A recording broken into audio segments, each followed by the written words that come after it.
Hello and welcome one and all to the first of its kind, our first Overwatch 2 beta bash live stream. It doesn't stun anymore. No, so it doesn't. That's better. But it still looks very impressive, and we practiced this for like an hour leading up to the stream. So well done. That's it. That was it from us, really. It's about as good as I can get. Yeah. Yeah. My name is Zoe Chind. I'm joined by Matt Morello. Some of you might know us from the Overwatch League, which is starting up very soon. But first, we got a lot of action coming your way today. Yeah, a lot of great games with some of your favorite content creators. Also, drops today. If you make sure you have that account linked on Twitch, watch 4 hours. You'll see us probably later in the beta. Exactly. So everyone who did not get in the first wave yesterday and only got to watch their favorite streamers and content creators or friends play it all yesterday, you might get a chance today. All you have to do is accumulating 4 hours watched. That means you can watch this stream. There's also a huge list of other streamers you can watch, which have the drops enabled. So just check out the official Play Overwatch Twitter account. They did post a blog article there, which has an entire list. So just go wild, watch everyone at the same time. Overwatch section quite high right now on Twitch. So just go in there, click on one of your top favorite streamers, and hang out, and I'm sure you'll be good to go. Yeah, and some of your favorites will also be playing on this very stream today, as we're going to have some fantastic show matches coming your way with some really big names as well. Yeah, XQC, Pokimane, Seagull, Super, Emong, Ammunition, a lot of just like Overwatch favorites. Newcomers kind of enjoying the game, checking it out. I'm excited. We'll also be joined a little bit later by Aaron Keller and Dion Rogers. So super excited to have them come on. I feel like we both have chatted with Aaron and Dion so much through Zoom. There's never enough though. Yeah. There's always more to chat about because there's so many exciting things which are in the game right now, which are to come. So it's going to be so great to get their first thoughts after the beta finally went live. And I mean, came a long way to get here, right? Yeah. So I'm sure they are thrilled to just see all the feedback which is out on social media right now. I've thoroughly enjoyed to see my entire timeline just being filled with Overwatch 2 content. It's been a bit. I think it's been, at least for me, just sort of like a reminder of how awesome the game is and how many people just enjoy playing it. I mean, I never forgot either, but I think for just the general gaming population, right? So many people had played Overwatch when it first came out.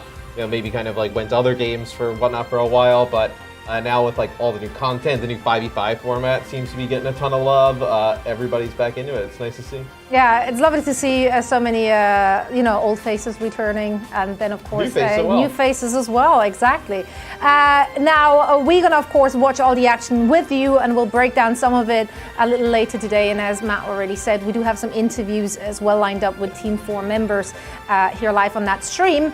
But all the action will be called by our very own Uber, as well as Lemon Kiwi, and I'm super excited. This is the first time I'm hearing some proper, our level casting of Overwatch 2. That's gonna be exciting. Yeah, no, it'll be good. I think we did a few show matches throughout the year during Overwatch League, but now that the beta's finally out there, people have been playing it a little bit more. It'll be fun to hear kind of how things go in this first match. I think it's Team XQC against Team Super, I believe, going into it. That'll be fun. They were stacking all day yesterday. XQC on support. I believe he was a tank in one of my games, asking if I could go Bastion to get a good old Bastion Reinhardt comp going. Are you known for your Bastion? Yeah, that's very the first famous. I'm hearing it.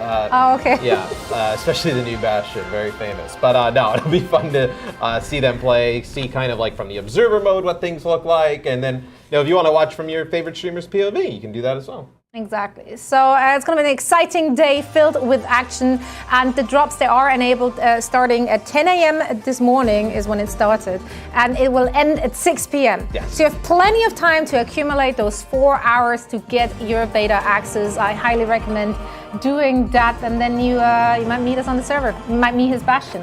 What a joy. What a joy that will be, wouldn't it? But I think we're about ready to head into all the action. First game, Exactly. So for all of that, we're going to hand it over to Uber as well as Lemon Kiwi. Thank you very much, Matt and Zoe. Matt looking brilliantly beige as always. I'm Mitch Leslie here, of course, joined by Overwatch League caster Lemon Kiwi. Great to have you join me here today. Look, I mean, we've been waiting for this a heck of a long time. Twitch is popping off. We're actually casting Overwatch on Twitch. A lot to be excited about today, and that's before we even get to talk about the game, these teams, the competitors that we're going to see in our show matches today. I know, we have some of the best, and honestly the most entertaining, the most talented people that are going to be showcasing Overwatch 2 beta, which I know some people have had the privilege of trying it out yesterday, and even others through the alpha. Here are the 2 teams that will be featured. X gonna give it to you. You see the names on your screen, well-known names from either our community or even outside of Overwatch, and they're going up against future ghosts. Yeah, and again, on the other side of the paper, right, we have a 2-time Overwatch League champion over there. We have obviously Emong, who is extremely well known, a real tank aficionado, been streaming for the longest time. For Reinhardt as well, you know, obviously host extraordinaire, Overly May, representing on the future Ghost side here. So a lot of known names, a lot of known quantities, especially in the sort of competitive sense, right, mixed in with some of your favorite streaming personalities. So I'm particularly excited about that. I got to tune in a little bit to the XQC Moon Shore for stack yesterday. They were playing with Super, and they ended up going up against the San Francisco Shocks players as well. That was hilarious. Obviously, really fun to see people of all levels just jumping in and getting involved. And you at home can do that as well. Remember, today is the day between 10 and 6 PT. 4 hours of stream watching will get you a drop to get into the beta, and you can obviously play alongside us and have a great time. Now, we have 2 matches for you today, and again, they're going to be first to 2s, not quite best to 3s here. And yeah, this first matchup I think is definitely, I don't know if it'll be quite as sweaty as what we have to follow. It's definitely going to be a lot of fun, a lot of really talented streamers, content creators, players, all wrapped into one here, and we're going to be showcasing an exciting new map here to Overwatch 2. Yeah, let's take a look at that map set. I know there's been even some reworks of, I'd say reworks, but relightings, if I do say, of maps that we already know. But today we'll be showcasing our new maps, and of course, our production, Blizzard, so nice to me, picking our Canadian map, New Queen Street, based in Toronto. Lots of snow, lots of maple leaves, and I've been far away from that for a while. I'm really excited for that. But teams, I mean, are struggling, I would say, play this map because there's so many flank areas, and due to the DPS passive of having more movement speed, it just really enables more flanks. So you really got to watch your back. Yeah, I mean, this obviously is a map type from our new push mode here, which is kind of a combination, I feel like, of control and the sort of payload-based game types. It's, you know, relatively symmetrical, the map is, even though some of the decals and details, which are gorgeous, are a little bit different. Some fairly long sightline situations on this map, Jen, as well as some fairly close quarters and some choke scenarios here. I do love the curling club here, the Toronto Raccoons curling club. This is obviously one of the spawns that you start from. And a lot of cool references to life in Toronto here. So fantastic map. It's beautiful. Most importantly, though, it's a ton of fun to play, especially in this 5v5 game type. And I like what you touched on, right? The ability for people to sort of go on these more circuitous routes, right? You don't always have to take the direct approach. A lot of flanking potential. And yeah, those DPS right now are pretty zippy. Yeah, this game mode has been, I would describe it as a tug of war. You have a robotic ally that's kind of, I like to call it a pillow. At least in comms, it's like the easiest thing to say. Just pushing a pillow. And it puts a smile on my teammates' faces. By the way, you can leave your predictions, 1 or 2 in chat. And it's a tug of war because you're about to push this robotic ally with its pillow in certain directions, and the win is based on the maximum distance. So sometimes you can be stuck, sometimes that momentum, it kind of reminds me of the assault game type back in Overwatch 1 of you can really bring that momentum and go all the way through. So let's kick it off. Absolutely. Our first map in this first to 2 series, New Queen Street. First time we have a chance to get to see gameplay here on this map. And again, yeah, now I don't know if softness and comfort is what, you know, qualities you're looking for in a barricade here, but either way, this bot is going to be looking to move it as far as possible.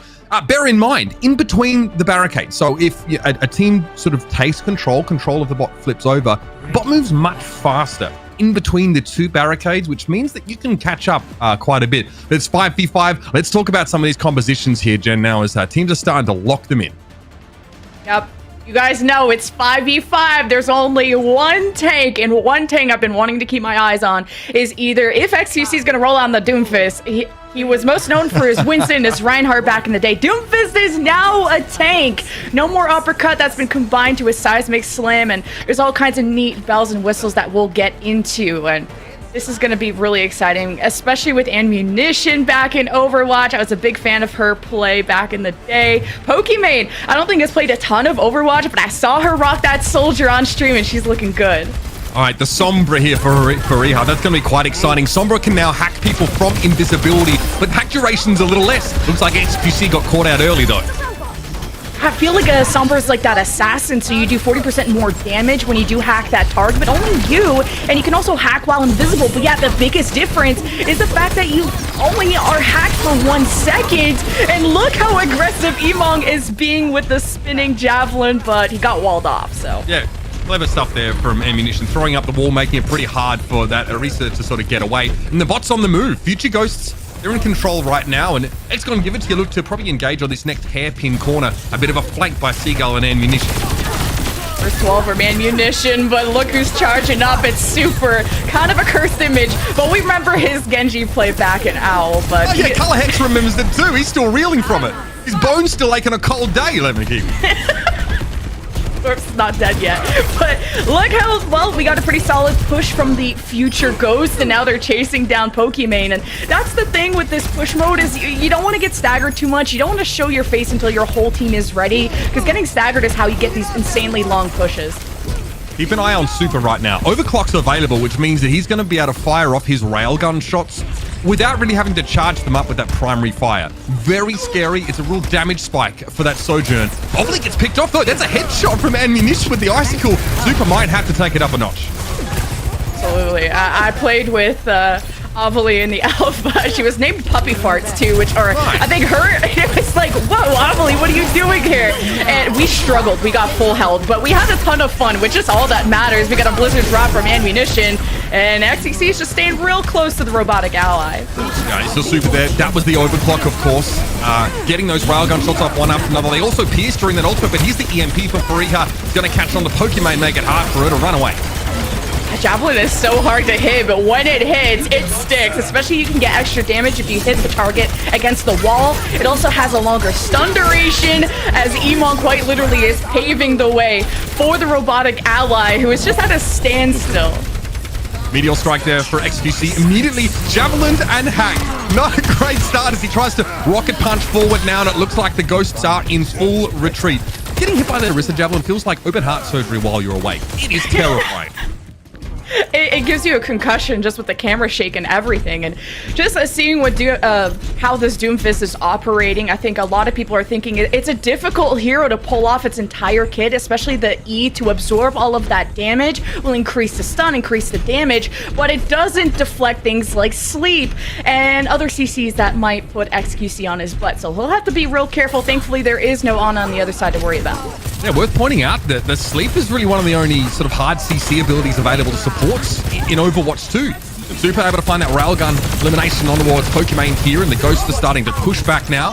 They'll regain control momentarily.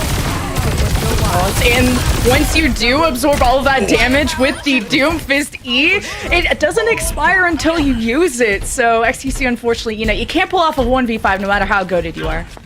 I don't know. I've played against Get Quaked on in the alpha, and I'm pretty sure we got 1v5 a heck of a lot. Me too. But again, the caliber of opposition for XQC might be a limiting factor there. Terra Surge is almost online here for Emong. That's going to be an exciting ability. Orisa is that a little bit scarier now that she can pop that huge AoE ultimate off. Well, Faria versus Ammunition on Far. I'm fangirling right now. Both these ladies are known for that, but Super CPS is starting to pop up. He's chasing down XQC, who's having issues in such a small room, was maybe trying to bait Super into the room to punch him out, but it's lights out for XQC, and this push is going real far for Future Ghost. Worth pointing out that Railgun can headshot, so it already does a devastating amount of damage if you fully charge it up, but if you hit a head, it's an insta-kill in many situations. Future Ghosts have a lot of those key ultimates online now. Another overclock's going to be there for Super, plus Terra Surge for Emong. Future Ghosts are working with a lot in the pantry. Oh, I love Faria's position. You do not want to allow the other team to have this high ground. She's also preparing for a barrage. She concusses in, but sees that a Deb actually nanoed Ammunition. Faria still lets it fly, finds two, and namely stays alive. So Faria's doing a lot of work. We managed, even Ovely got the resurrect on the Emong, so Future Ghost can maybe maintain this push. Yeah, great awareness. Ovely's able to go straight back to Faria's side as she starts to get pressured by XQC. He switched towards the Orisa as well. Takes a javelin to the chest, though, and is forced to give a little bit of ground here. And it's 99, almost 100 to 25. Solid lead for Future Ghosts now. Sound barrier going to be used there by Seagull. Oh, XQC found out a position and munition can't pave that way, but this is kind of looking like a stall from Overwatch 1. You're going to have close response for this defense of X won't give it to you, but they're about to give the whole objective over because Emog is in your back line and the tennis balls, they're gone. At least that's what we like to call the primary fire. That's what it looks like. But Future Ghost, this is a 102-meter push. You got the tac visor from Pokimane, and that's doing a lot of work. Nasty stuff there. 2 kills, super able to reply very quickly. With, of course, the child's railgun shot.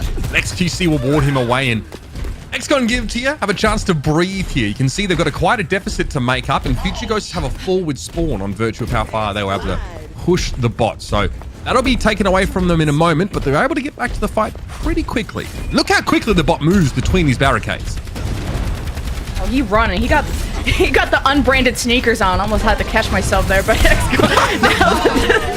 Robot is in the middle, and here's the Terra Surge from Emong, and keep in mind, it does more damage as you channel it, and you also are in Fortify, so you're immune to CC, and you are pretty tanky, but it didn't make enough of an impact at that moment, but who is the combination of Furry and Super, the synergy we were not expecting.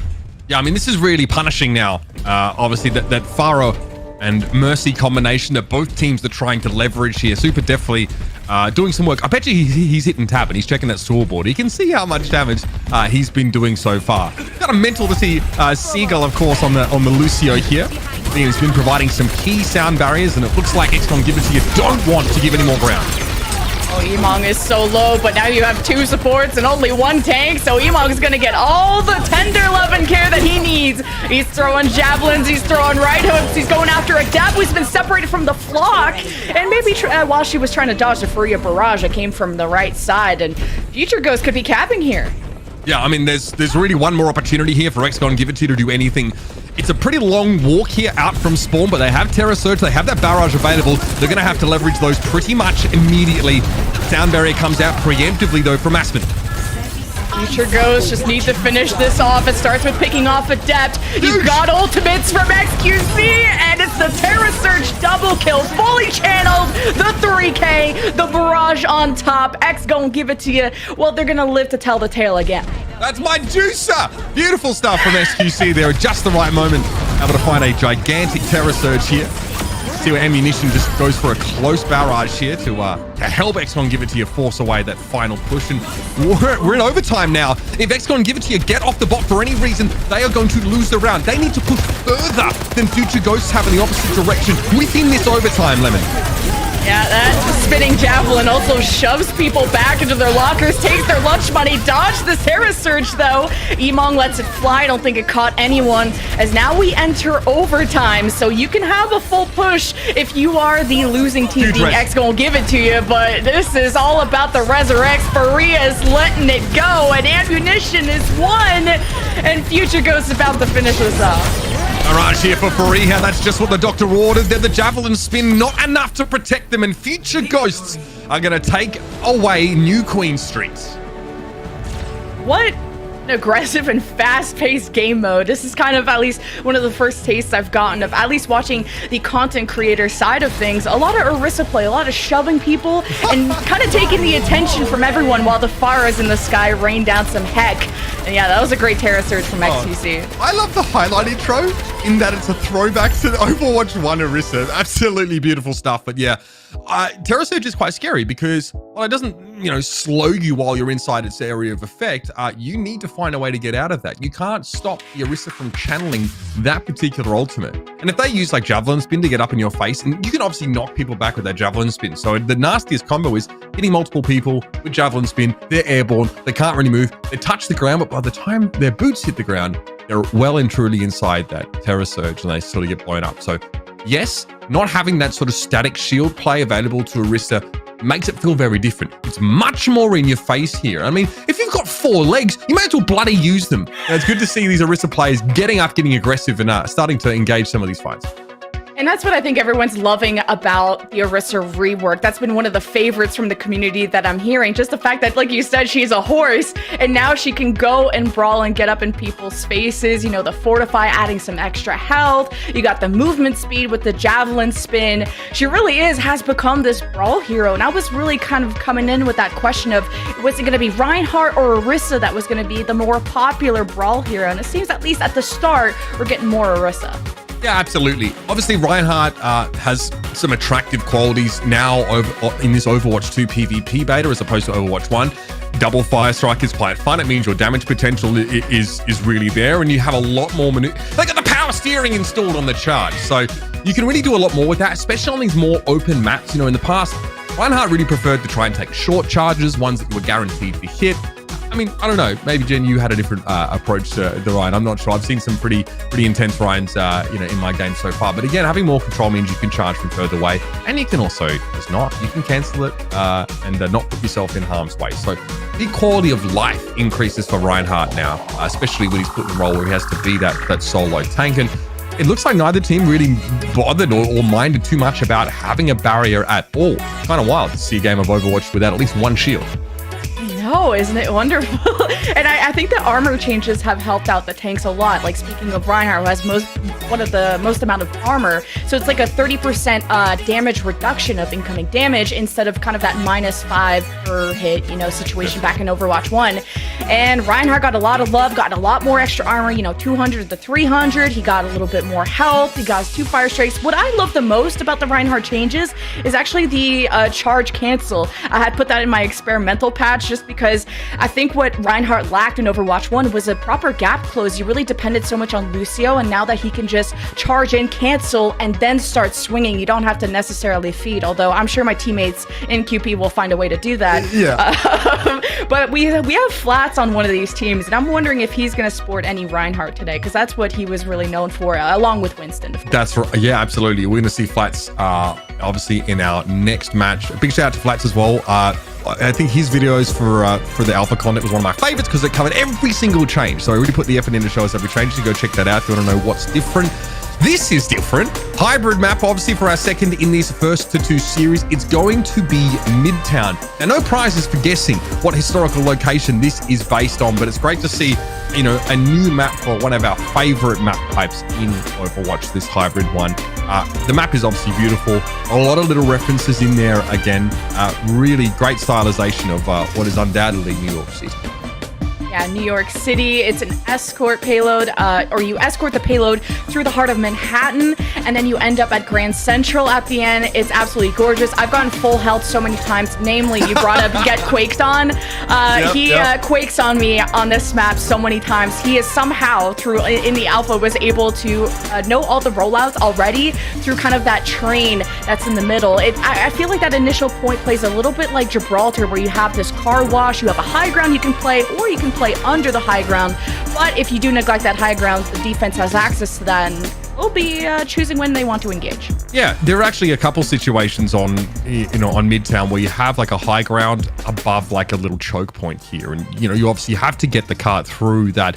This is one location where we do see some engagements early on. A lot of attacking teams tend to want to circumvent this situation. Obviously, it's a very narrow choke, and defenders can pretty safely sort of just pitch poke damage into that part of the map. You can go underneath that train cart and around. So there are a ton of ways for attacking teams to find purchase on that control point to get the cart moving. It's going to be XCon, give it to you on defense here. And if we see the Winston from XQC, it's going to be the throwback to end all throwbacks. I'd love to see it. I know a lot of people are just wanting Winston to be meta, and I didn't get as many like drastic changes as compared to everyone else, and I think you just don't want to over buff him, over nerf him. And XQC, well, he's the one who's going to give you the true test of the viability and the strength of Winston, one of the most famous Winston players there. Yeah. And that's on the defense, and mainly the position of the defense is what I'm curious about too. Are you going to start more forward in front of the metro? Are you going to play behind the metro, more towards the point? But at least for now, we get to see Emong on one of his signature divas. Absolutely. D.Va feels powerful now in a single tank context. She is an unreal duelist. And if there's any sort of healing or backup there, the defense matrix also is pretty robust. You can get a lot of use out of that. Grenade there from Super. Note that at close ranges, that will track and stick to its target like a mini pulse bomb. And XQC is caught by the wall. Beautiful stuff by Fariha. Oh, that was almost a really good nade too from Ammunition on the other side, but Future Ghost, I mean, the red carpet is there through the Metro, and I love that they use the Mei wall to just isolate, and that's where X gonna give it to you. Should have realized that if you're gonna play a Winston, you're gonna play that choke. That's really not where a Winston is gonna thrive at. Speaking of which, XQC's knocking at that point door. Yeah, just having a look and see what opportunity he may have to stall the point out. Not going to happen. Now, of course, Winston obviously has a bit more longer range potential now with the charged up right click. But again, what's important is that he's one of the tanks that, has retained his shield. That hasn't changed too much now. Fariha has to go into Ice Block here. A lot of pressure from X going to give it to you. They want to stop this cart early, but Super's causing problems. As he always does, little troublemaker. Future goes while they're on the cart, and especially with Super on Cassidy, I think Cassidy got a lot more strength. Yes, you remove the flashbang, you have less CC, but he has this magnetic grenade, so, for all you non-aimers out there, that'll help you out. Body shot, sticky, and it's great. Non-aimers, yeah, that's the designation we go with here. Right, so obviously without the flash, Cassidy doesn't have that same stopping power to stop flankers, but it does a ton of damage. It actually gives him a huge DPS spike if he's able to connect. Now, maybe you don't need it. Maybe you just click heads all day long. That's fair, but it's really handy when you're getting pressured by big tanks like Emon is trying to do right now. Pressure on the XQC, but Adept didn't have the line of sight, and the Winston is down. Yeah, because my initial assumption around Cassidy was that, the most important utility of his kit was that flashbang, but then I realized with only one tank, you're not going to have a D.Va maybe as often. You're not going to have an off tank to mitigate the damage that Cassidy brings out. So, the Deadeye is going to have a lot more value, especially now that XQC is on the Winston and not on something like a D.Va that can mitigate that. Yeah, that's right. Obviously hard to stop without defense matrix. You basically just need to break line of sight. Ammunition, oh, that's nasty. Faria going to connect with two icicles there. May can fire off many, many more of these now without reloading. That's one of the sort of changes. Yes, she doesn't freeze with her M1, with her left click, but she can slow. And the Blizzard, her ultimate, will still freeze people. So look for Faria to make great use of this right now as we head, obviously, into this next stage of the map. Here's a self-destruct. Well, on the other side, it finds Pokimane. She couldn't run fast enough around the corner. Now XQC needs some TLC. Was not in range of Adept. So, Future Ghost will be pushing this card. Now we get to chase down and I think that's why D.Va is so meta right now when it comes to pro play, is her maneuverability, is how low her cooldowns are, and she can really, just like in Overwatch 1, do it all. She doesn't die. She just doesn't die. Super, though, on the Genji, iconic. Look from Super right now with the sound barrier means that he can get up a little bit more close and personal. That durability means he can be reckless. He's able to get rid of ammunition now, pressuring Adept, who's in deep trouble. There's no healers left, but X gonna give it to you. Oh, the Super Genji. You thought you were never gonna see it again, psych! Well, 4.5 minutes over Future Ghost. I mean, X gonna give it to you. Gotta do everything they can to stall this out even more. Pokimane has Tac Visor, lets it rip, and Emong Matrix it. Slapped her in the face. Future Ghost, they cap with 4 minutes. Again, we're just seeing the sort of first looks at Midtown here, and we usually have a good idea of what kind of time bank is very good on an escort or a payload map. This is definitely a good time bank, and this is obviously Super. Notice the pocket there as well, obviously giving a little bit of that damage boost there. Super forces Ice Block, kind of does it all here in this fight, and the Blizzard of Fariha makes it really impossible for XQC to actually stay on the card. He has to spend most of the time airborne. D.Va got so many buffs too from Overwatch 1 to Overwatch 2, talking about health, 150 extra health, a little bit less armor, but still incredibly tanky with a 3-second matrix. There was some overall tank nerfs from the alpha to the beta, but as Emong is showing, still very, very strong. And I love that he chose the D.Va for this map in particular, because as we already mentioned, there's a lot of important high grounds to control, and really, I mean, this is really fast to be playing behind Emong like that. Absolutely. Now, we have a Bastion here from Super, so definitely worth talking about right now, because I'd say that's one of the heroes that's actually experienced sort of most of the changes here. So, importantly, Bastion now can switch into sort of a tank configuration that has the minigun that he normally had in that sort of sentry mode. So, That's for a short amount of time, about sort of 6 seconds that he can move around with that minigun available.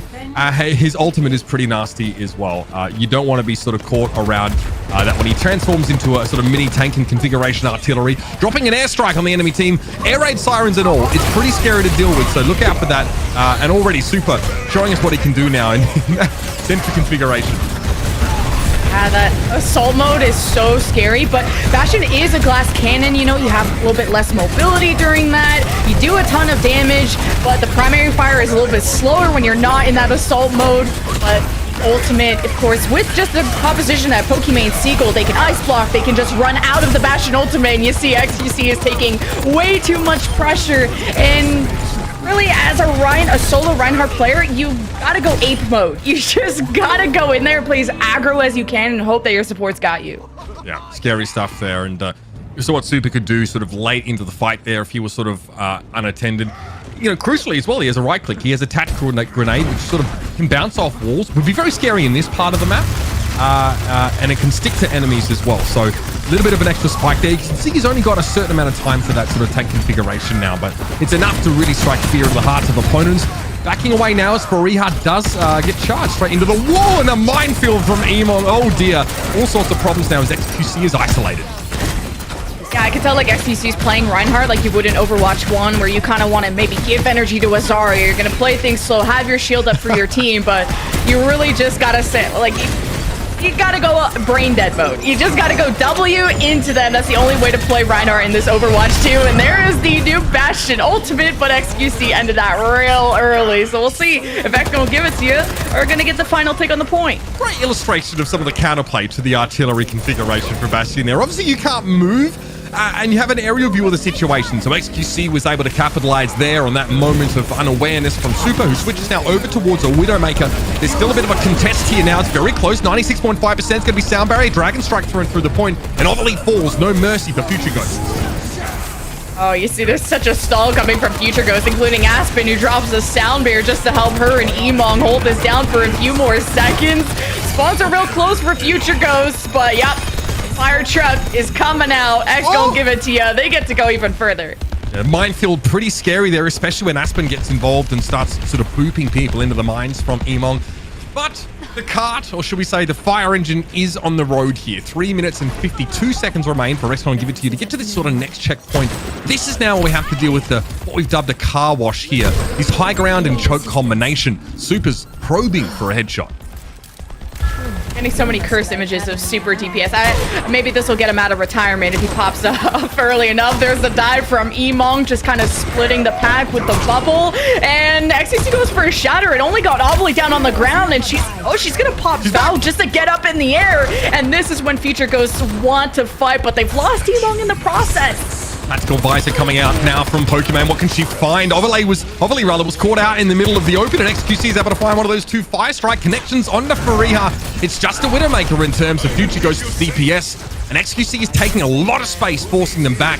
Only one person on cart right now, but that should be enough. And Seagull's looking for a way to deploy this Blizzard.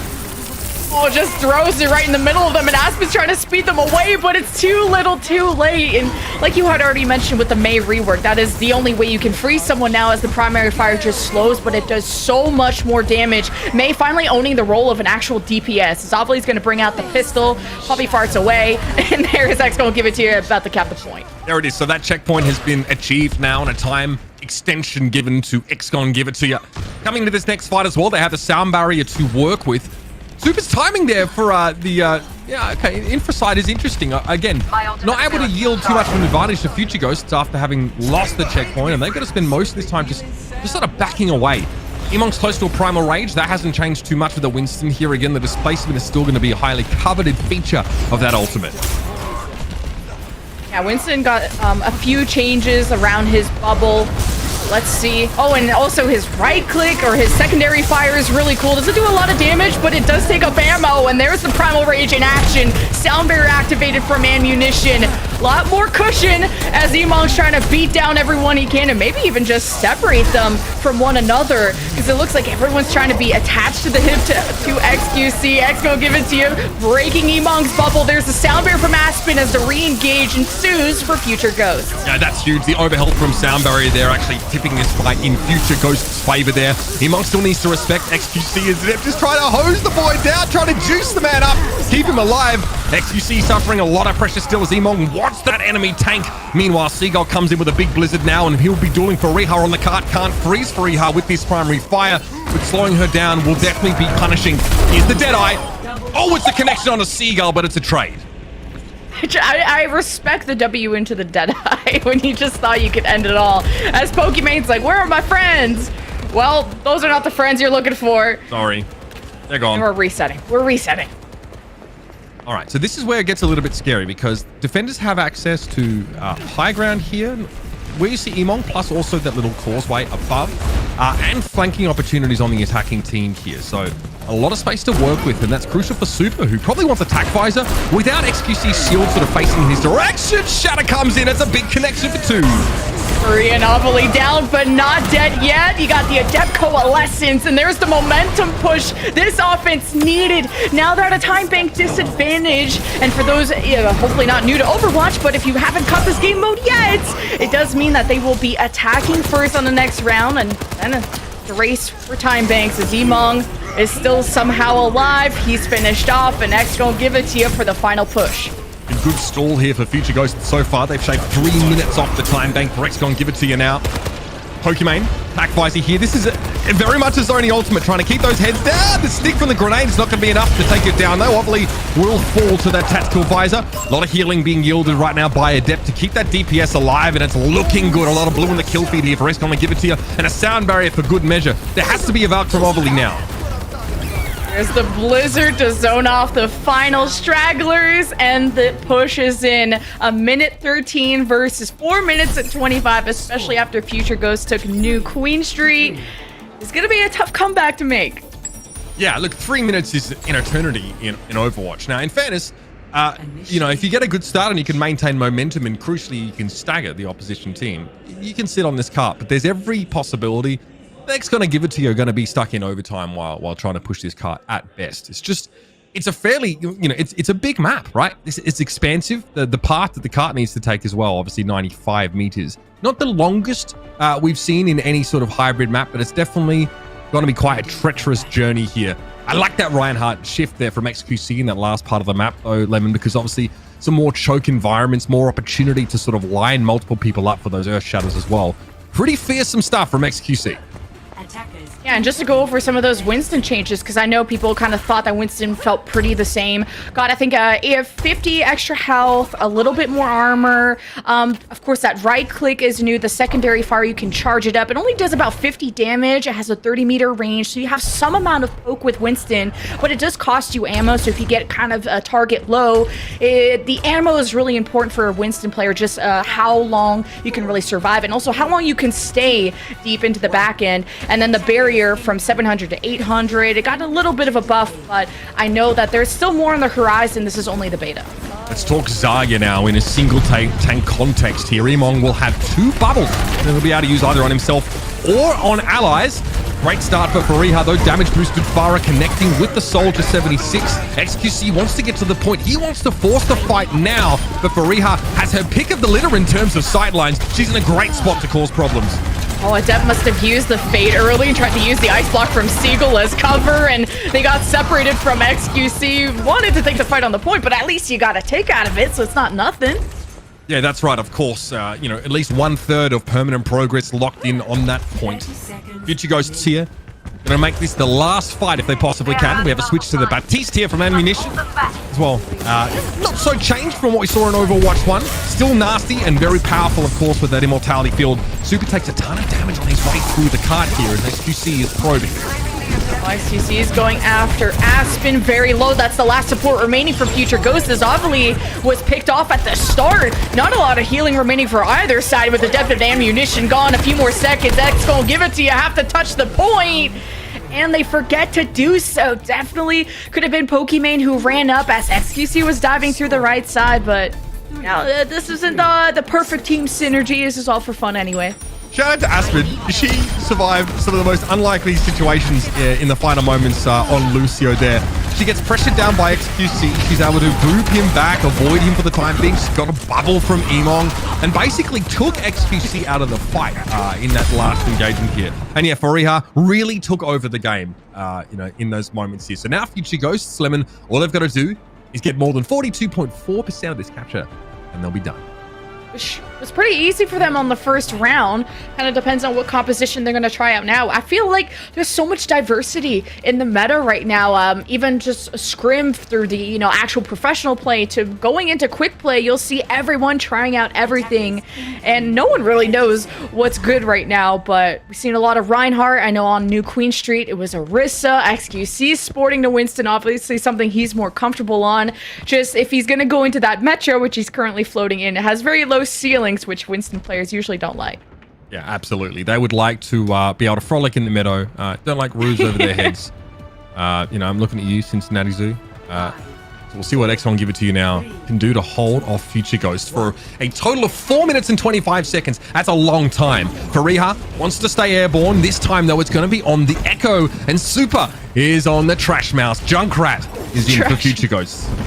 I know Echo has fallen a little bit out of meta because her duplicate, I think, only does a 300 HP copy, not the full HP if you choose a tank. So a little bit more weaker, but that's a lot of damage. Super though just got biotic grenaded by ammunition as the ice block stands as a doorway. Seagull closes it with the wall. XQC is above, but the Junkrat is so deadly close range. Future Ghost are just running to the point at this point. That's the risk of playing inside the train cart, right? You're really vulnerable to anything that's AoE. So on one side, it's ammunition getting a big biotic grenade. On the other, it's Super just decimating. X gonna give it to you.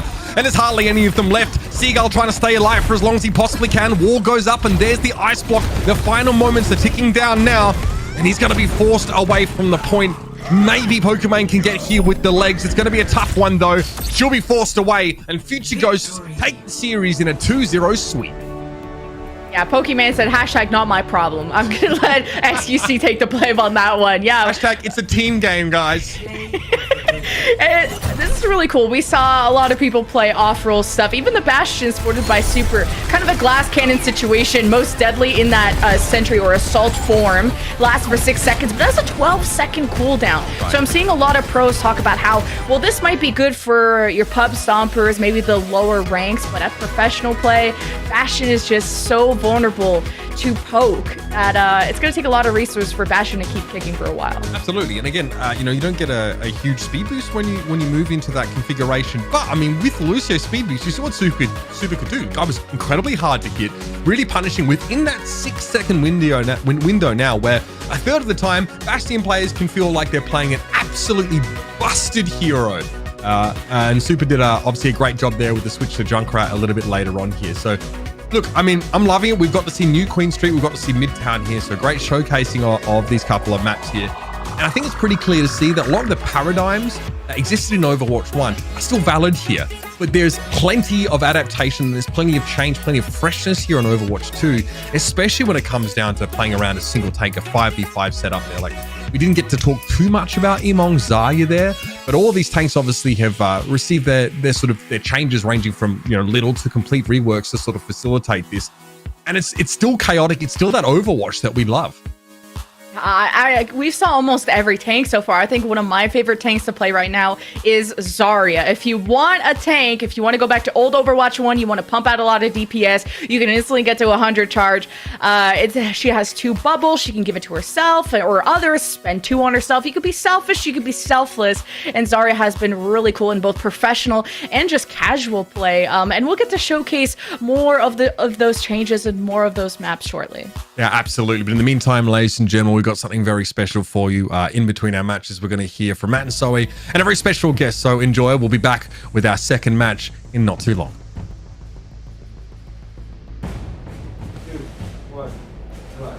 Thank you so much, Uber and Lemon Kiwi. That was the first of our Overwatch 2 Beta Bastion matches for this stream. And it was, thank you. I kept calling it the Beta Brawl earlier, and I was... He keeps on mixing up the names, but that's okay. You'll get there eventually, by the end of the stream. Yeah. Exactly. I tried to give him the shield earlier on to remember. what this is called, but either way, it was fantastic to watch. I loved seeing those two teams going at each other's throat. It was so entertaining, and we're gonna see more of that. However, as you can see already, we have a special treat right here with us. It's no other than Aaron Keller, the game director of Overwatch, joining us here today. And you must be absolutely ecstatic with the beta going live yesterday and just seeing all those impressions on social media and everywhere else. How do you and your team feel? It's pretty fantastic. Actually, do you know the last time Overwatch was in beta was 6 years ago? Like this is and now I feel old. Yeah, we all feel old now. I know how that feels. But this is a huge moment for us to just have the game out in front of the public, to have people playing it, to have people watching it. Feels so good. You know, the team, it's grown a lot since the game launched, and it's changed a lot since the game has launched. We're over 3 times the size of what we were in 2016, and I am so proud of this new group of people, this new crew, and I'm so happy to be a part of it. And you guys had an alpha test a little bit ago. What were some of the biggest findings coming out of alpha going into beta? Yeah, so we just kind of wrapped up an alpha test a few weeks ago, and there are a lot of changes in Overwatch 2, and one of the biggest ones is our shift to this 5v5 format. We've removed one of the tanks from the game, and we got a lot of really positive feedback on that, and it gave us a lot of confidence moving forward with it. People enjoy the extra freedom of movement they have in maps, and they like the pace of the game that follows.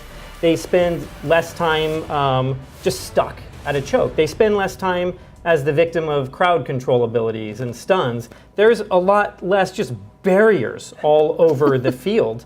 And I think players have said that they feel like they have more agency in a match and that they have more impact on it. But one of the like side effects of removing the tank is that our support role feels a little unprotected. They feel vulnerable, they fall more often than we'd like them to in the back line. So we've made some changes to the role as a whole for the beta. And I think over the course of the beta, we'll continue to look at our supports and make changes and try out new things as necessary. That's awesome. Yeah, and also like players were worried that off tanks wouldn't be as viable.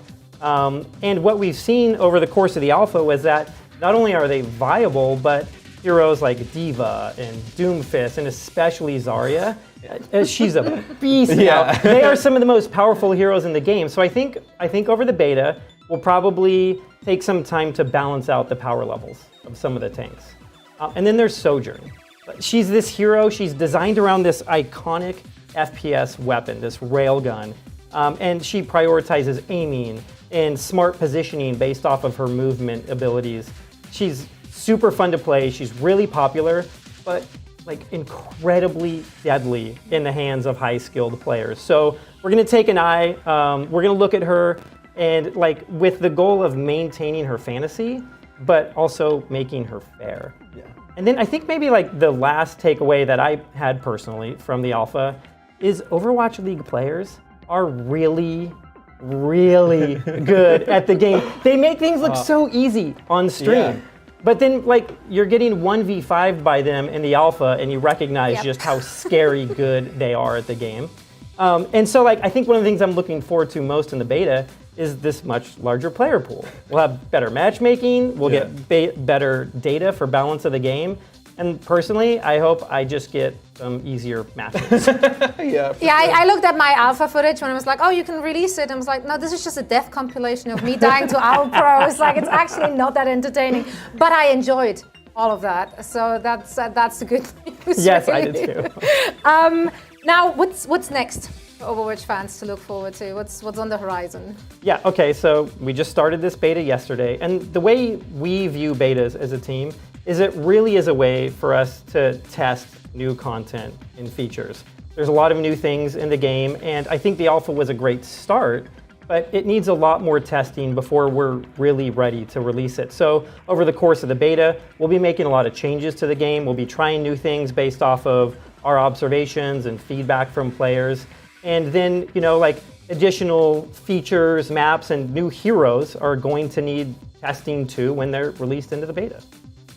That's awesome to hear. Yeah. I think I know, like, seeing it on Twitch today and, you know, how excited everybody's been. It's been, it's just like a fan of the game. It's just been awesome to see that Overwatch is really kind of back where we all knew it could be. Absolutely, and we have so much more to look forward to. Aaron, thank you so much for taking the time. I know you're a busy man right now. Everyone wants a piece of that, so thanks a lot for stopping by for our beta bash. There we go, we still remember. Live stream here, and we're gonna have, of course, more guests. We have also Dion Rogers joining us, the art director for Overwatch, a little later today. But first, we're heading into the second game because we brought in more people, a few returning faces from that first match, and they will be supplemented by some other content creators and familiar faces. And for all that action, we're gonna once more hand it over to Uber and Lemon Kiwi. Thank you very much, Zoe. Matt, great to hear from Aaron Keller as well. It's an exciting day, and hopefully he and the rest of the dev team are able to soak it up, enjoy a little bit of it, just like we are right now. Lemon, great to be back here with you after our first show match, which there was no shortage of excitement. We got to see, obviously, 2 of our brand new maps coming into the Overwatch 2 PvP beta, and it only gets better from here on. We've got more of that same action coming right at you at home. Yeah, and if you guys are watching, you can get drops, and that's how you can get access to the beta, or if you have the privilege of applying and getting in, well, see you in quick play. Let's go into match number 2. We got 2 teams and some familiar faces making a return. Mainly Emong versus Flats is what I am so excited about when it comes to tanks. They duo together, they go off against each other. Emong, known for all of his tanks, but Flats, especially experimental card designer, also for his Rhine and Winston. So if anyone's gonna sport some amazing Rhine, it's gotta be my boy Flats.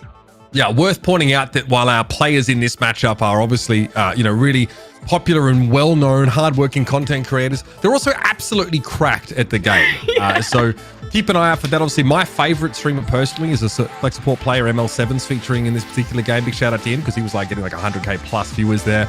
Really sick player. You mentioned obviously Flats, Fitzy here as well, really well-known streamer. Deku, I mean, she's extremely high SR DPS player. She's very scary to go head-to-head against in-game. J3's here with Emong, so some fantastic names. Aspen's also returning as well. She looked fantastic in that previous matchup here. So again, I expect to see maybe even a closer match than the one that we just saw. Maybe we get to go to 3 maps.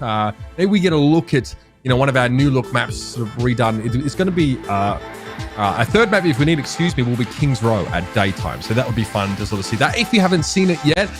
But coming up first in this series are 2 maps that we haven't yet seen, of course, in Overwatch 1. They're new to the Overwatch 2 PvP beta, and that's going to be fun. We'll give you a bit more information about those in just a sec. Remember, get your predictions in and chat. 1 for Beta Bashers, 2 for Drops team. Let us know who you think's going to win. Obviously, based on those rosters that you just saw. It's a tough one to call, Lemon.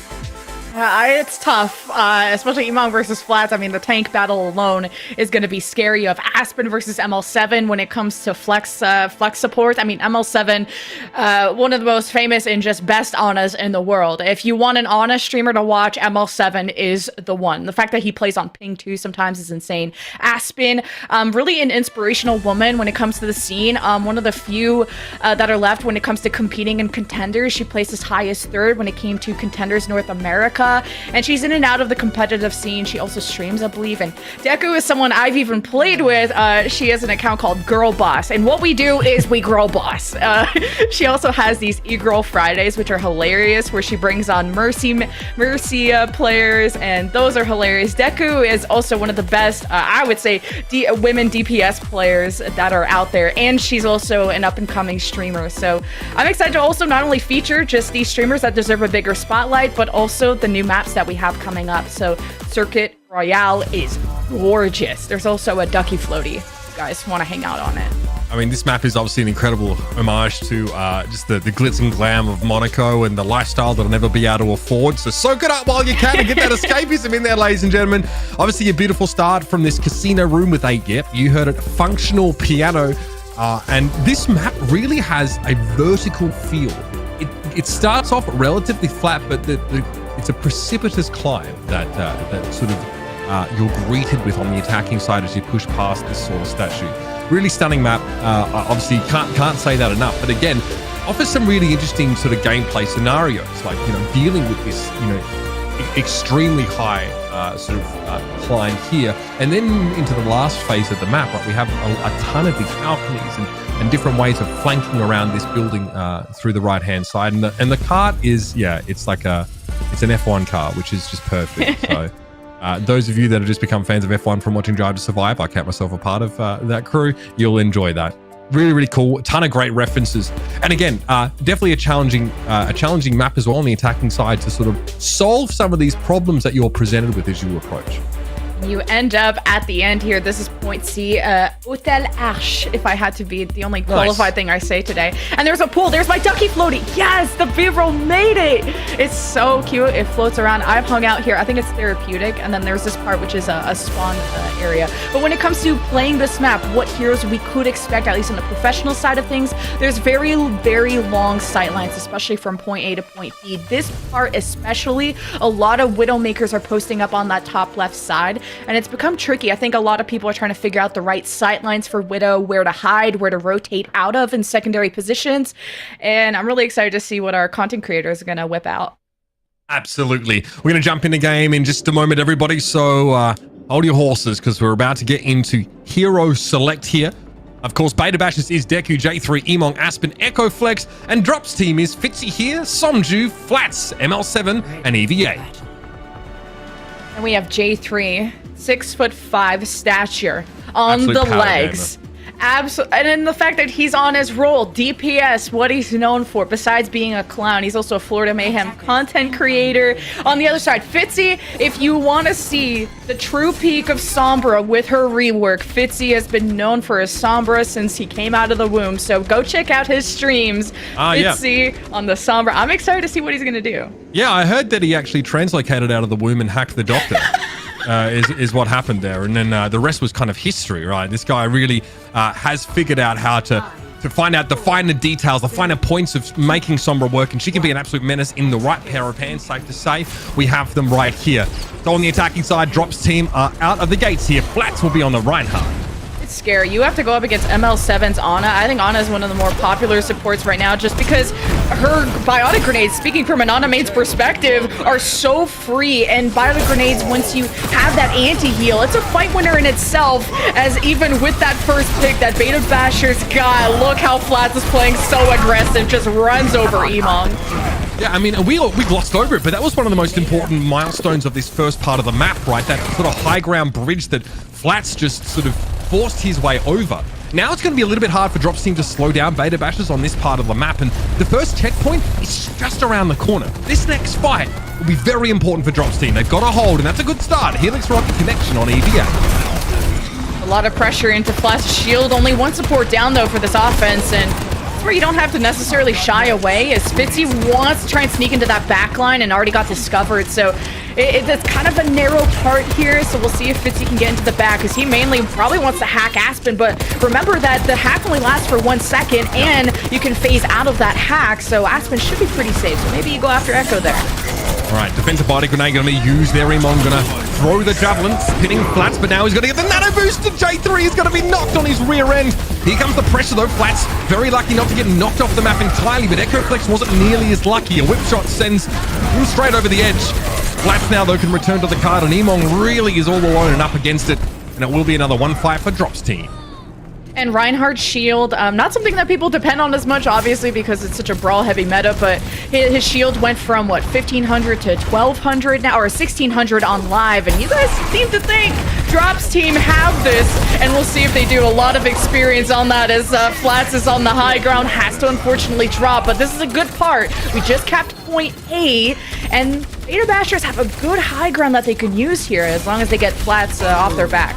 Flats in both of those fire strikes there and is doing a lot of pressure for the backside. Caught Aspen. Charge here. Emong didn't have a chance to use Fortify. This Orisa is going to be in trouble here. Fitzy's able to get that hack and finish off, and yeah, this card has barely stopped moving. EVA has Rally, so this gives overhealth instead of armor, because especially with a 30% damage reduction on armor, that would be way too strong. Overhealth is just extra health. There's nothing special about it, and especially just with Ana and just no mitigation to the biotic grenades, Brigitte feels slightly weaker towards other supports, but I know everyone's still trying to figure that out. There's the overhealth being activated. It looks like that green bar that's being accumulated as the coalescence is being countered by Aspen. Okay, Terra Surge here. EMP can't stop because of the Fortify that Emong had, and Fitzy's going to be punished for that play. The EMP's effects are still lingering, though, and that allows for a gigantic Earth Shadow to come down from Flats. The charge connects onto Aspen, and J3's forced to beat a fighting retreat. Shield Bash from EVA. Yes, it might not stun anymore, but plenty of healing for that Brig. She heals like insane amounts now, and Drops Team again just force their way through. Second checkpoint unlocked. Yeah, Brig still does so much healing, and that's what really is attractive about her at the case. And one of the most important changes is that her Shield Bash no longer stuns. It has a pushback now, which is still enough to maybe zone off a Tracer or a Flanker, which are really strong right now because of the lack of off-tanks. So it's where Brigittas are still going to have an important role in the meta. It's just where and when. And there's a Sound Barrier engage from Echo. Sound Barrier expiring, and that grenade connection from Sombra is going to send Aspen the way of the weary. Good hack, though, and nothing that Sombra could do. Couldn't even roll away after Fitzy. Actually, J3, excuse me, was able to interrupt. Fitzy, though, will be moving that card a bit further, setting a retreat point with that translocator on the high ground here. And once again, Beta Bash is struggling to come up with the answer. They don't have any key ultimates online right now, and this Deadeye could be devastating. See where the defense wants to set up, and not really prioritizing pool side as I've seen other teams like to do, especially when you just don't have the time to get up there. So Sombra's on the high ground, having that Deadeye as you mentioned. The hack misses there from J3 as Drops Team, they've lost Fitzy. Flats is asleep at the job, so they're heading for the hills. Now, Flats hacked for 1 second, sure, but he couldn't put his shield up during that time, and he took about 90% of his health in damage. And here it is, everyone to the rescue to try and save Somju, but they're a little too late. Nothing that EVA could do to stop that. It's important to get your perspective away from what hack used to be in Overwatch 1, where, okay, that person is pretty much guaranteed dead if you're EMP'd or hacked, but now it's more acting, I would say, as like a Discord target focus. Like, hey, I hacked somebody. There's a big old icon on the screen. Their abilities aren't taken away, but that's someone you have to target because of that extra 40% extra damage that Sombra does to that target only. And EMP also takes away 40% of the total health that they have at that moment. So wanting to use it like a gravitic flux to just get away some of the current health. Emo just got nanoed. Riley going to be used here now. There is that EMP though, and all that overhealth just disappears. Somebody's going to fall to Emo now. Terra Surge. Flat's going to try and shield up and doesn't take any damage. Charging towards the cart here, and now Beta Bash just had to get in position, but Emong's able to buy a grenade from ML7, and the shatter is good. Aspen is knocked to the ground, and Drops Team have the advantage now. Just Deku to try and keep this going here. Somehow dodges the EMP with recall. Incredible play from Deku on the Tracer, but the Beta Bashers need to actually get a stop here. They need to win this fight, and so far, it's not looking good. Reinhardt is the best at holding these close range quarters. All Flats has to do is hold down that left click, that primary fire, and just swing. And well, now the defense is having issues just staking on the cart, but they've managed to burn at least 10 seconds, which for anyone new to Overwatch, time-based becomes so important on these payload maps. You got a sound barrier being used from Echo. I don't believe the hack removed the sound barrier, which is, you know, a Mythbusters thing we're all trying to test out in Overwatch 2, but Drops Team about to cap any second now. Deku has returned to the fight, though. Recall has to be used by Somju and ML7 all this time in the back with Dedana, delivering a heck of a lot of healing and disruption. Echo Flex gets hit twice by ML7. Pulse Bomb will sort of drop there, but it's going to be EVA to find that elimination. And Fitzy chilling in the high ground there. It's going to be just over 90 seconds of time bank for Drops Team. Pretty healthy amount considering how hard this map can be to finish. We were wondering, yeah, that's still a pretty good time bank. Thinking about kind of the different brawl options that we have, we saw a lot of Orisa in our first match, and now Flats, I was so excited he brought out the Reinhardt, and that's exactly how you want to play Reinhardt. It's just don't bother too much with the shield. Of course, you know, you want to help out your team, but it's about really utilizing the space going forward and just being as aggressive as you can, because I think even tank players like myself realize that you're used to having an off tank, you're used to having someone to help you, and without that off tank, you're like, oh, I'm probably gonna feed, and there's that fear of you're the only tank, so I'm the problem if I'm the first to die being forward. But you have, you know, the armor is a massive buff to the tanks, a 30% damage reduction. You have 2 supports to love you now. That attention isn't split between another tank. So, tanks, it's your time to be aggressive. Yeah, absolutely. You can set the pace a heck of a lot. You got to remember that you can't really be dueled by anyone that's not a tank. In most cases, you're just too durable. So you generate a lot of inherent threat just from sort of existing, not to mention obviously the application of your abilities. So bear that in mind here now as Beta Bashers are going to look to be aggressive. Remember, when we saw Drop's team on the attacking side of the map, they breezed through this part of the map really quickly, which is, from what I've seen, just not very common. Drop's team are really going to look to stake their claim to that part of the map and shave some minutes off the clock. I think Orisa, she has some pretty good poke with the javelin. It is hard to hit though. So really, Orisa, I know this is going to be hard to say, but she thrives at close range. So Emong has to choose the perfect time to close the distance. And now we get to compare those apples and oranges of what an Orisa is going to brawl like against a Reinhardt. J3 tried to flank that high ground, but Somju's able just to whip around, didn't find the grenade connection. Beta Bashers are in full-scale retreat already. You can get kind of spawn camped here if you're not careful. There's a really good L corner where the defense was at, and especially with kind of a more brawly close range comp, that's exactly where you want to hold. And it's tough. Beta Bashers, you can go through this right side. There's a staircase that wraps around, but not a ton of options for Beta Bashers. Keep an eye on the Sombra play here from Beta Bashers. J3 is looking to try and exploit a weakness in the backline here. See him coming up on the right-hand side. Okay, tries to hack Fitzy. He translocates away. Somju currently hacked there, but that doesn't really do too much to Cassidy. He doesn't mind. Deku's hoping for a pick. An accidental kill or an intentional one. Doesn't really matter when you're Hanzo. They both look the same. Drops team able to find 3 quick kills. Then with both supports down again, Beta Bashers are going to be forced to spawn. It's almost like Sombra, it's better to use her as a cooldown baiter because, of course, just with the 1-second hack, anyone with a mobility cooldown, a fade, a translocate, etc., will just leave. So it's not about the immediate assassination, but maybe kind of primering the fight for something else. And Beta Bashers are having a hard time here. Yeah, I think it's got a lot to do with coordinating that small hack window with pressure onto a particular target, like especially a tank, right? Not being out of shield for 1 second for fights can be a very long time. Deadeye, Deku goes low. Emong now, twirling the javelin. Like a marching band leader, except he's going in the opposite direction, back towards Sport. J3's able to clip Somju on the way through, but a sound barrier here for Drop's team. Just make sure they can stay and don't risk losing any more players as this fight devolves into skirmishes. I love the positioning of Drop's team. There's the EMP from J3, hits flat in EVA, but only hacks for a second, and then he lets it rip with a shatter, and he's charging in. He'll even catch Aspen with that. The steering, the new steering on Reinhardt and Overwatch 2 is looking so much better. It's a lot easier to control and kind of tighten up those angles. So Drop's team are in a position to maybe full hold this.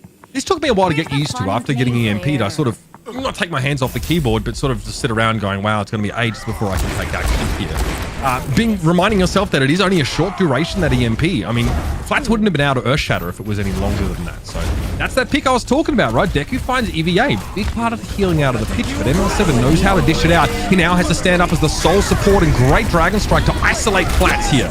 Flash just walked into a Dragon Strike. That's just how beefy and alpha he really is. He had the nano and everything. He's still on the cart, but finally, Beta Bashers, they see the light. And I like that Deku specifically chose the Hanzo for that shield break, a little bit more known for her Widow. She's absolutely cracked on mechanics. And Beta Bashers, I mean, 50 seconds remaining, and we'll see how this is going to go. Fitzy is behind them.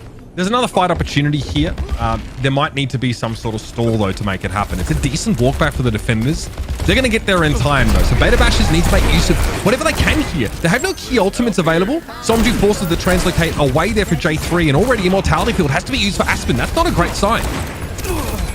You can see the focus is on Aspen due to those hacks, and she's able to back away and stay safe. Beta Bashers, they can't be giving up this space too much. Somju is hacked in the back, and maybe their attention is a little bit split from J3 Fitzy being behind them as Beta Bashers forced to back away, but they only have 8 seconds and they've lost 2 people.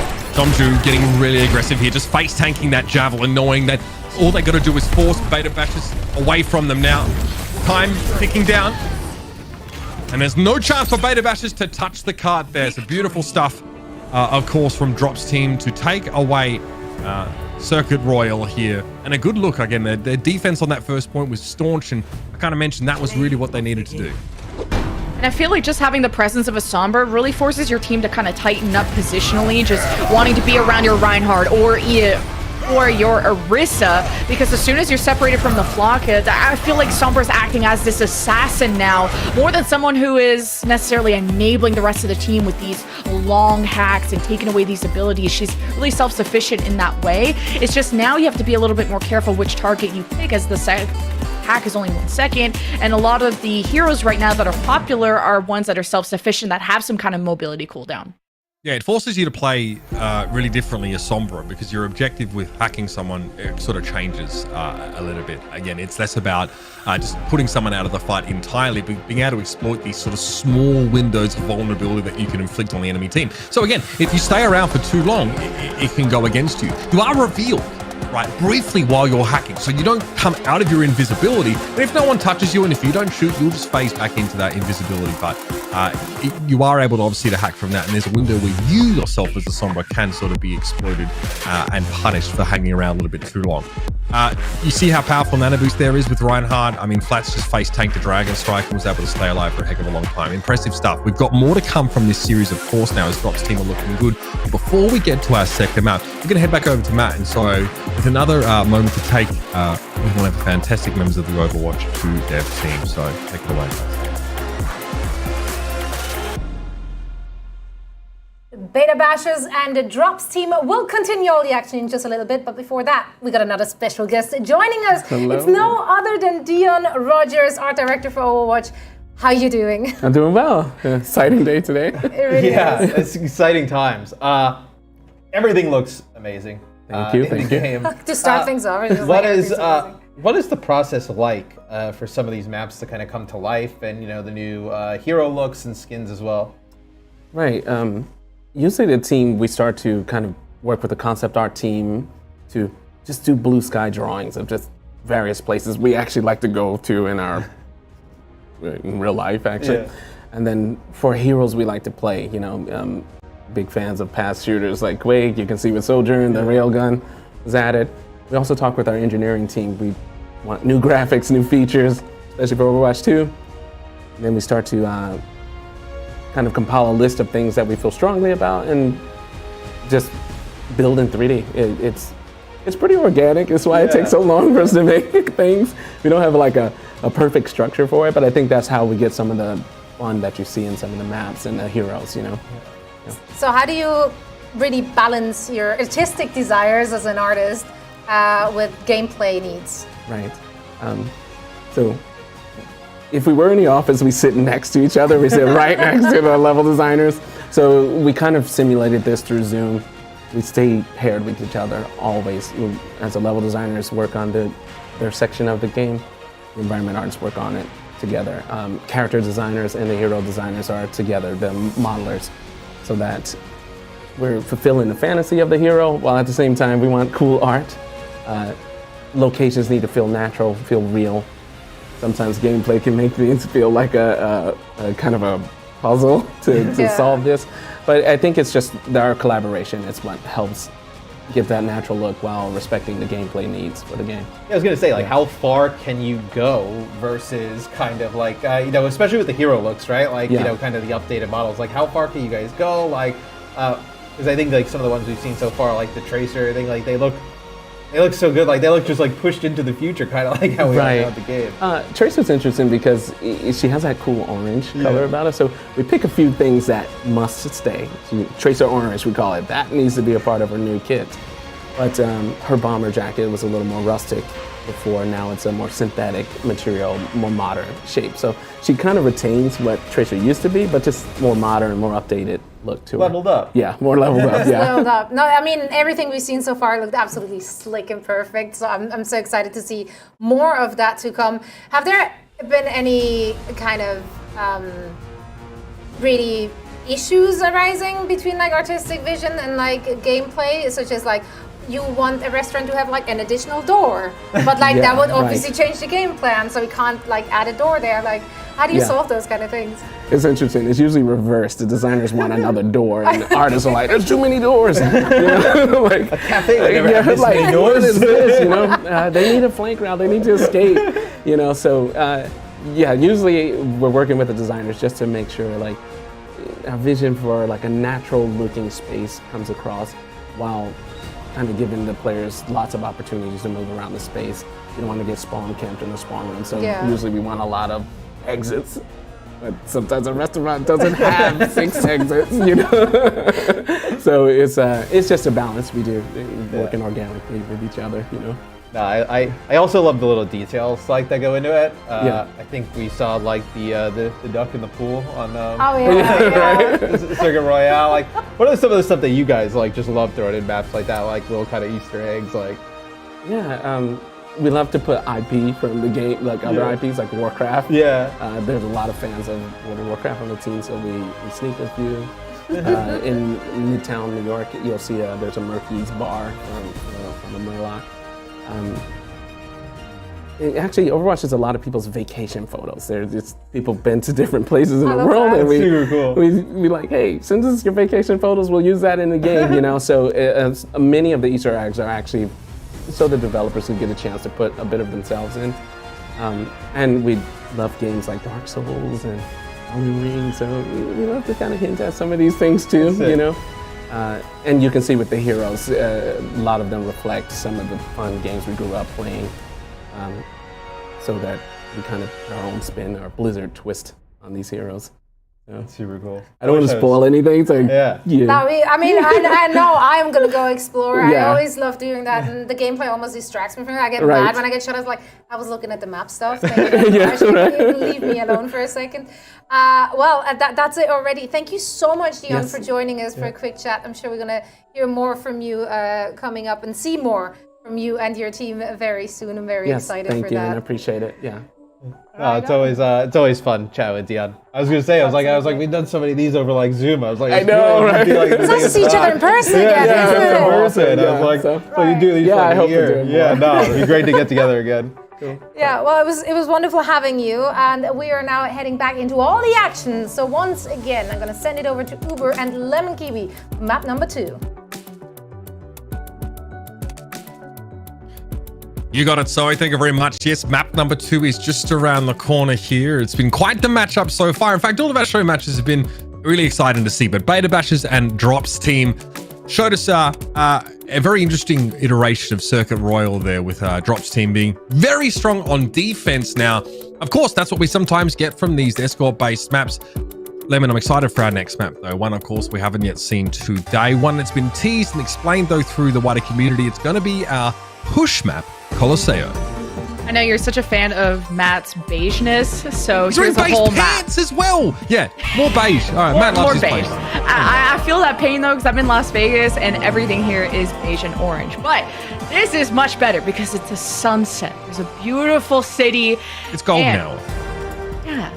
Exactly. And Colosseo, so this is another push map. So you got your robotic ally and this very long sightline, as we'll go through the whole map with you. There's a very long sightline, but the robotic ally here right in the middle. This is where we start. The robotic ally actually takes up a lot of the space, so you feel like you want to run Widow here, but it's not that great. There's a lot of small, tiny flanks on the right side that don't go anywhere, but on the left side, you can wrap all the way around the enemy team. So I've seen a lot of tracers or just generally flankers make their way here. Yeah, I love that you point that out. Obviously, inside the Colosseum structure itself is sort of where the bot starts. It is mildly curved, though. So the sightline's not quite as good as you sort of think it is. But again, like if you're playing something sort of, you know, medium, sort of mid-range or sort of medium to long range, Soldier, Sojourn, we've seen plenty of success with heroes like that. Cassidy, of course, who we saw in the previous map, yeah, doesn't have a stun on that flashbang anymore, but still really devastating once that grenade connects here. The view is obviously beautiful, depicting a very futuristic landscape here. In Colosseo, you know, this is what, this is what the world would look like, you know, without so much CC on supports at Overwatch. So I'm looking forward to the future. Looking forward to that utopian existence here. And again, this is a push map, everybody. So there are checkpoints for either team that will move their spawn up once they achieve them, allowing them to reinforce fights a little quicker. So after that really long road where the robotic ally starts and the barricade starts, you kind of start winding around kind of a circular bend. And that's where you get a lot of more close range fights. The defense starts getting more advantages positionally when it comes to high ground, staircases that are accessible. And then you push the cart, or I guess the barricade, all the way to the spawn where everyone is coming out of. That is the final push point. So now we want some really mobile heroes. So I'm liking what Beta Bashers have with Deku on the Soldier, J3 on the Tracer, as the first fight will take place. All right, Flats on the Reinhardt once more. Looked extremely dynamic previously. Deku spots Fitzy harassing in the back line now with the damage boost is easily going to be able to force the Sombra back to whence she came. This is where the fight breaks down a little bit there. Emong's going to be desuited. ML7 getting involved on the Moira action here. I'm actually surprised to see Emong just get out of mech so fast, and I think because, well, Echo might be trying to have speed up, so then just get everyone into position, and Aspen can only heal one person at a time, so that's where Mercy, not as popular on the list, she's more about pocketing people like a Soldier or a Sojourn, and really the other healer will be in charge of keeping the tank up. But the heals are slow, so not surprised to see Emong demech so early. Yeah, it's lower throughput healing, right? You don't have that burst available. You have AoE healing in Valkyrie only for Aspen. Somju, classic fan of the hammer, sends J3 packing. Fitzy here now finds a nice little vantage point to pressure down Echo Flex. Somju finishes that elimination, and this is bad. D.Va is one of the weakest tanks once that hack connects. Of course, not being able to fly away or use defense matrix means you're basically a walking pork chop. Absolutely. And at least the matrix is pretty long, so as long as you get backup, but yeah, just like in Overwatch 1, you want to farm the D.Va as much as you can, and there's a massive slam from Flats, everyone on the floor, and now you're pinning everyone down, you're swinging at the fences, you're swinging at the spawn room doors, and we forgot about the objective, so I guess trends from Overwatch 1 did that. Yeah, it makes a very strong impression, right? Look at us, we're camping their spawn. I mean, where Drops Team is standing right now is where they ultimately want to get the barricade to. But the robot needs a little bit of help. He needs some direction, you know what I mean? A little bit of guidance here. It's not so linear, the route through the map. So now, this part of the map sort of curls over on itself up into that bridge here, but Drops Team still want to try and fight now. J3 getting pressured pretty heavily, but Flats connects with Deku with a charge, and ML7 makes short work of Emong after the D-suit. That Coalescence still hits hard. I like the decision at the end of the day of Drops Team deciding to win a fight before they get around this bend, because it's such an ugly place to fight, not in terms of aesthetics, but the fact that you can get booped off the map. There's a coast side where the robot is right now, and it's very tight. There's lots of little rooms to flank around, so that's not where Drops Team want to take a fight at. And here is bridge control from the defense. Yeah, Fitzy was thinking about an EMP there, but I think after Drops Team sort of lost the player and we're in full-scale retreat, he's going to be holding on to it. Look how quickly, again, the bot moves in between those barricades, unfettered by that extra sort of, that load. So, very quickly, Beta Bashers will be in a position when they can start to assail the lead that Drops Team have built. Self-destruct's online, Deadeye here, sound barrier to back it up, but Somju pulls it early, looking for J3, and he's found the bot. Yeah, the Deadeye is going to last longer than the 3-second matrix that Emong has along. I think Cassidy might have some damage reduction involved with the Deadeye too, so it's a lot more of a valuable ult than it was in Overwatch 1, so great job from Somju as now the robotic ally and its fellow barricade will make around its bend. It's very slow at pushing, it's a very heavy pillow. I mean, at least help him out. I would feel so bad just standing around like I'm a foreman on a construction site while everyone else does the work. At least it's like Sisyphus trying to get up the hill with that thing. Flatsy was thinking about an Earth Shatter there, I'm almost certain of it. Deku was able to bring him down. The tactical visor. Again, a lot of DPS ultimates. In fact, both of them being used there for Beta Bashers, but they get the intended result. The bot is now back under their control. And this is where I'm looking forward to just studying the meta and how professional players do this, of just when do you want to fight? Do you want to hold a certain part of the map, like the top of the bridge? Do you want to let them push a certain point? As Beta Bashers, they brought out the glass cannon again of the Bastion. You can cancel his ult, and he's very vulnerable during it as Flats finds the time to shatter. Might have gotten Deku on her knees, but had to turn around for the damage coming behind, and Flats is completely surrounded, and we're getting punches left and right. Both teams losing, and Flats somehow lives through all of that.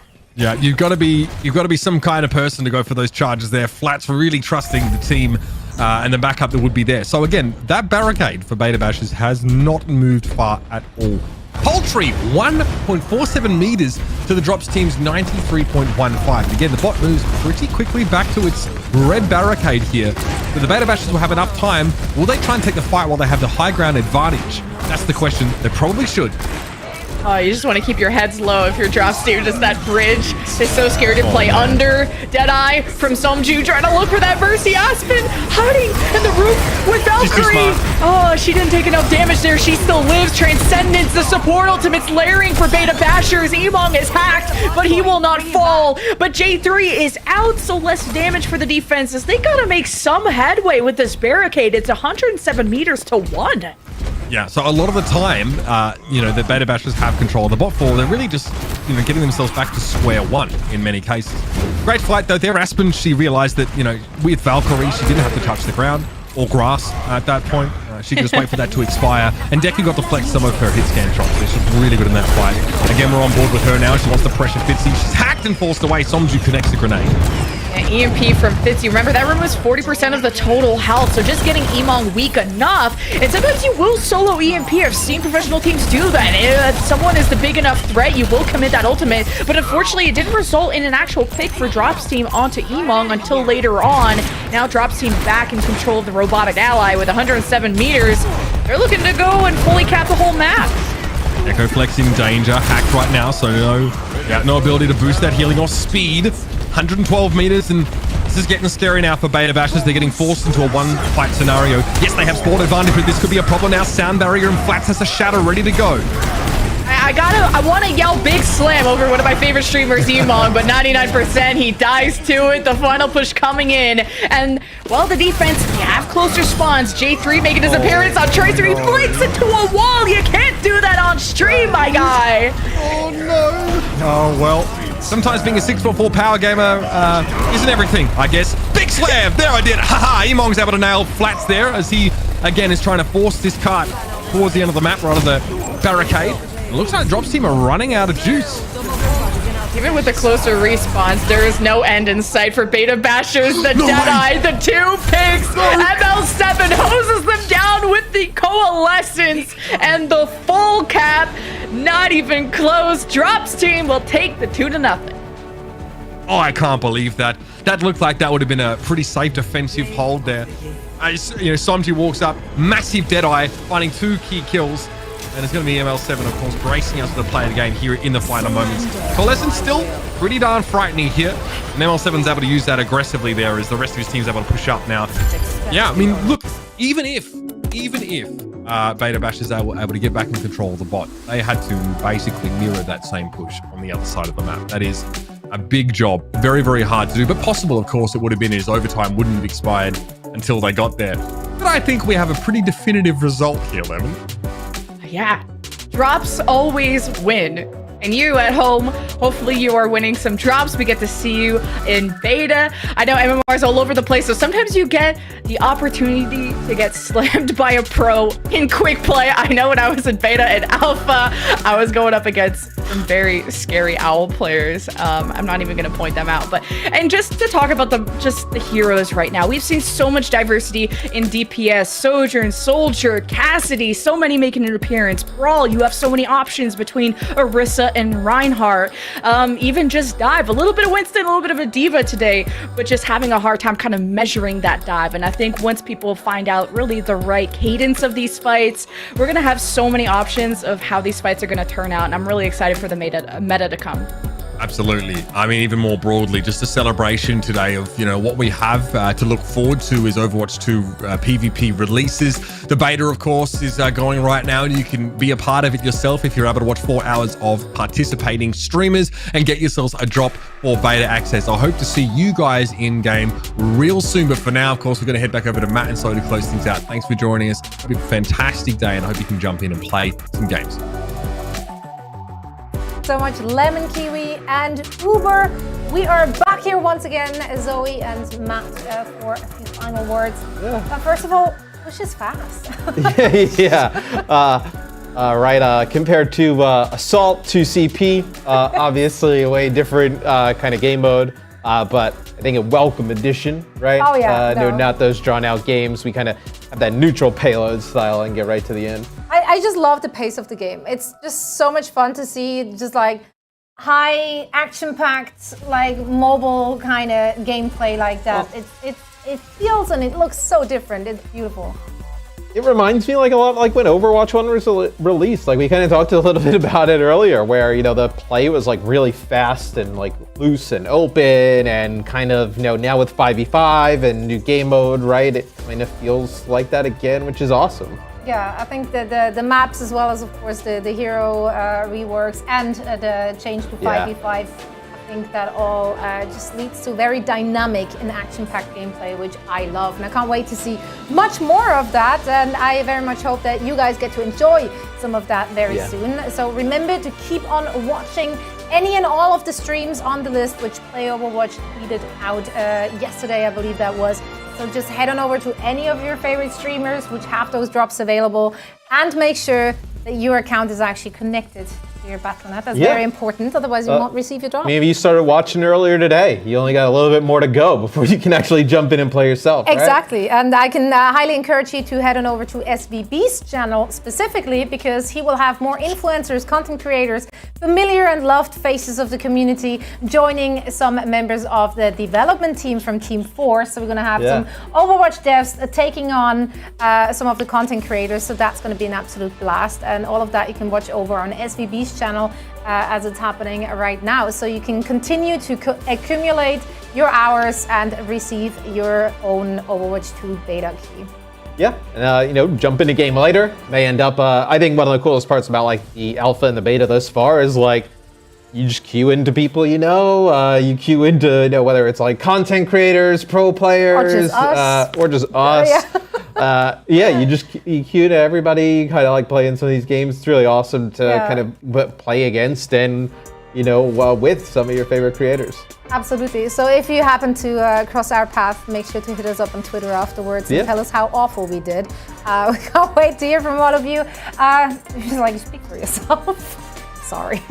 Either way, it's been an absolute blast to see everyone on the server today. Of course, huge shout out to Uber and Lemon Kiwi for lending their voices to all the action. That's been a blast. And having Aaron and Dion on was fantastic as well. Yeah, always great to hear from Aaron and Dion as well. Like, I'm just so happy for their whole team, right? And with all the kind of positivity around Overwatch 2 right now and the beta launch, it's a great feeling for them, and I'm sure they got more in store for us. Absolutely. So make sure to share all the Overwatch 2 beta love on social media. We can't wait to read and hear more from all of you. And for now, we're going to say goodbye. So make sure to tune in over to SVB's channel or any other of your favorite streamers to make sure you get your own Overwatch 2 beta key. That's it for our Beta Bash live stream. Thank you so much for joining, and we're going to see you very soon.